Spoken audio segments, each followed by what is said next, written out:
ময়মনসিংহের ভালুকায় বাংলাদেশ জাতীয়তাবাদী শ্রমিক দল উথুরা ইউনিয়ন শাখার কর্মী সম্মেলন অনুষ্ঠিত হয়েছে।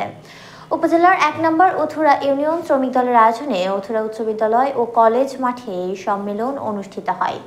উপজেলা শ্রমিক দলের সভাপতি সৌমিক হাসান সোহাগের সভাপতিত্বে সাধারণ সম্পাদক শাহ মোহাম্মদ সুজনের সঞ্চালনায় প্রধান অতিথির বক্তব্য রাখেন উপজেলা বিএনপির ভারপ্রাপ্ত আহ্বায়ক আলহাজ মোহাম্মদ মোর্শেদ আলম। বিশেষ অতিথির বক্তব্য রাখেন উপজেলা বিএনপির যুগ্ম আহ্বায়ক মুজিবুর রহমান মৌজু, সাবেক সাধারণ সম্পাদক ও আহ্বায়ক কমিটির সদস্য হামিদ কারি, যুগ্ম আহ্বায়ক সরওয়ার জাহান ইমরান, রুহুল আমিন সহ বিএনপি ও অঙ্গ সহযোগী সংগঠনের বিভিন্ন পর্যায়ের নেতৃবৃন্দ। এ সময় বাংলাদেশ জাতীয়তাবাদী দল, বিএনপি ও অঙ্গ সহযোগী সংগঠনের নেতৃবৃন্দ সহ শ্রমিক দলের উথুরা ইউনিয়নের সকল ওয়ার্ডের নেতাকর্মীরাও উপস্থিত ছিলেন।